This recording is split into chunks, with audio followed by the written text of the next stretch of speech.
minutes later. Assalamualaikum warahmatullahi wabarakatuh. Shalom, Om Swastiastu, Namo Buddhaya, salam kebajikan bagi kita semua. Kami dari kelompok 6 mata kuliah Hukum Ketenagakerjaan kelas E. Di sini kami akan melakukan wawancara kepada serikat pekerja yang berlokasi di Kedai 38 dengan narasumber yang akan kami wawancarai bekerja di Kedai 38. Sebelumnya, izinkan kami untuk memperkenalkan diri. Perkenalkan, nama saya Afiata Nur Elisa dengan NPM akhir 032. Eriska Widiandarista dengan NPM akhir 136. Fariza Wahyu Akhoba dengan NPM akhir 037. Indah Kartika Sari, NPM akhir 298. Aron Pasha Mandala dengan NPM akhir 221. Muhammad Adiswal Al-Fauzi, NPM akhir 251. Halo, selamat sore. Saya adalah Aron Pasha Mandala. Saya perwakilan dari kelompok 6 mata kuliah Hukum Ketenagakerjaan. Apakah kakak bersedia untuk diinterview? Ya. Oke, kak, saya mau tanya, bagaimana pengalaman kakak selama ini dalam menerima upah? Apakah sesuai dengan UMR di Surabaya? Kalau upah dari saya sendiri selama bekerja dalam 3 tahun nggak sesuai UMR Surabaya. Dikarenakan kan saya kerja ini swasta, jadi beda, jadi tergantung skill. Apalagi saya kerjanya di bagian F&B. Kalau F&B sendiri kan tergantung dari perusahaannya atau tempatnya kita bekerja. Oke, kak. Untuk pertanyaan yang kedua, yakni bagaimana sistem jam kerja yang diterapkan di tempat kerja Anda, Mas? Nah, terkait apakah Anda pernah mengalami kerja lembur dan itu nanti terkait penghitungan kompensasi seperti apa? Mungkin bisa dijelaskan. Kalau saya kerja selama di sini, di tempat kerja saya itu 8 jam kerja, tapi termasuk 1 jam istirahat. Jadi 7 jam kerja, 1 jam itu istirahat saya. Jadi aman, nggak ada lembur-lemburan. Kalau lemburan-lemburan sendiri itu tergantung ke rekan kita kerja sendiri apa. Kalau rekan saya sakit, itu saya lembur. Tapi 2 kali gaji. Berarti terkait penghitungan upah seperti apa, Mas? Aman sih. Maksudnya gajinya itu juga sesuai jam kerja saya juga. Kan 8 jam kerja 1 kali gaji. Kalau kali 2 ya lebih dari 8 jam. Terkait pertanyaan yang ketiga, apakah kakaknya mendapatkan jaminan sosial ketenagakerjaan seperti BPJS dari perusahaan atau kantor di Kedai 38 ini? Kalau dari kedai sendiri sebenarnya nggak ada BPJS ya. Tapi kalau untuk gimana ya bilangnya? Kalau ada kecelakaan, contoh kan di sana kan kitchen ya. Kita motong ada berdarah di tangannya. Kalau perlu jahitan, kadang-kadang dikasih dari perusahaan ini uang sendiri, uang kesehatan namanya, kayak gitu. Jadi mereka yang nganter, mereka yang bayar, gitu doang sih. Bisa nggak Mas ceritakan bagaimana hubungan Mas dengan pihak manajemen atau atasan di tempat kerja Mas ini?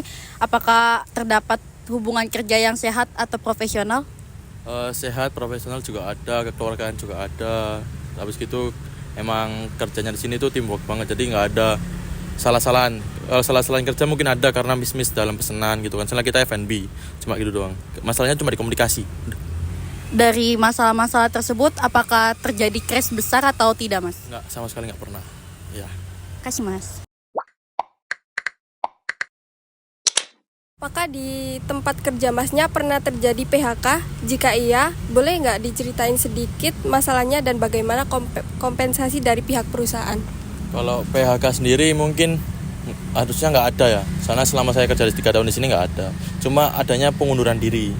Tapi pengunduran diri pun dari manajemen atau perusahaan apa dari teman-teman sendiri, mereka ngasih kompensasinya seperti makan perpisahan, situ ngasih kompensasi mental kayak ada pesangon uang lah gitu.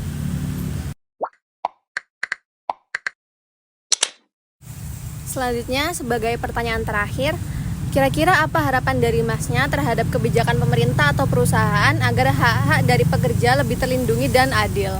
Ada 3, yaitu pertama perlindungan bagi pekerja, yaitu semoga ada undang-undang untuk PHK. Yang kedua, semoga pemerintah menambah keterampilan lah, contoh kayak ngambil skill-skill, bootcamp gitu, supaya pekerja-pekerja F&B itu bisa ikut nambah skill. Yang ketiga adalah pembantu modal. Jadi jangan pajaknya aja yang tinggi, tapi modal juga dikasih buat orang-orang yang pengen bekerja bisnis F&B. Udah itu doang. Baik, terima kasih atas waktu dan juga jawabannya. Kira-kira apakah Masnya bersedia jika video ini kami upload di sosial media dan terpublis wajah serta tempat kerja dari Masnya? Bersedia. Baik, terima kasih. Analisis hasil upah kerja yang diterima oleh Mas Nobel, upah kerjanya adalah di bawah upah minimum regional atau UMR yang melanggar pasal 90 UU Ketenagakerjaan dan pasal 88A UU Cipta Kerja. Kenaikan gaji berdasarkan skill merupakan hal yang baik, tetapi tidak menggugurkan kewajiban pembayaran UMR. Kedai 38 perlu menyesuaikan upah agar sesuai dengan UMR.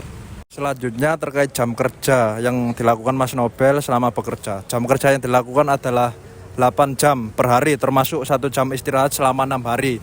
Yang dimana ini sudah sesuai dengan ketentuan pasal 77 Undang-Undang Ketenagakerjaan dan pasal 21 Peraturan Pemerintah nomor 35 tahun 2021.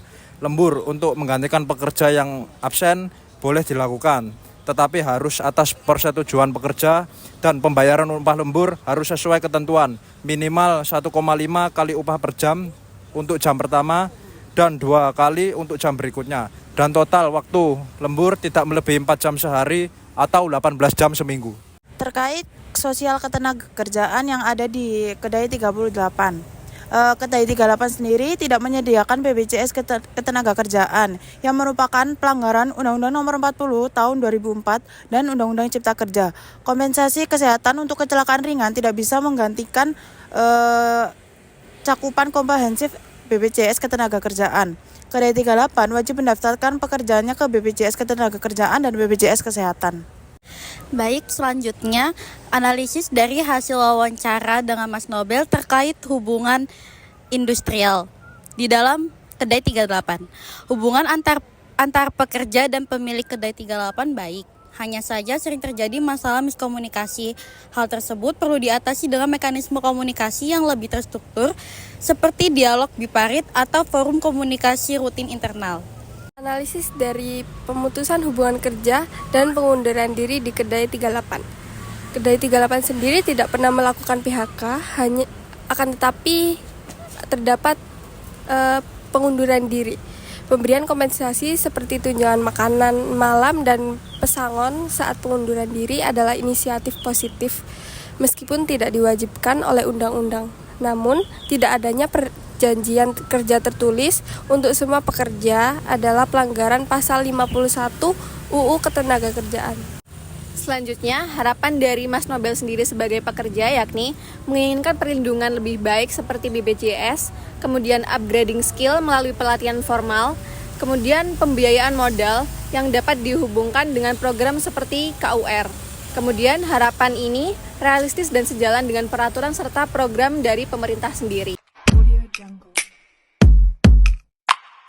Hasil wawancara dan juga hasil analisis dari kelompok kami, maka kelompok kami dapat memberikan kesimpulan dan rekomendasi atau saran, yaitu Kedai 38 memiliki hubungan industrial yang baik dan inisiatif positif seperti kompensasi pengunduran diri, namun urgently perlu diperbaiki kepatuhannya terhadap peraturan ketenagakerjaan, khususnya terkait upah minimum, jaminan sosial BPJS, dan perjanjian kerja tertulis. Memenuhi harapan pekerja serta pelatihan dan perlindungan juga akan meningkatkan kepuasan dan produktivitas karyawan. Sekian dari kelompok kami. Terima kasih. Wassalamualaikum warahmatullahi wabarakatuh.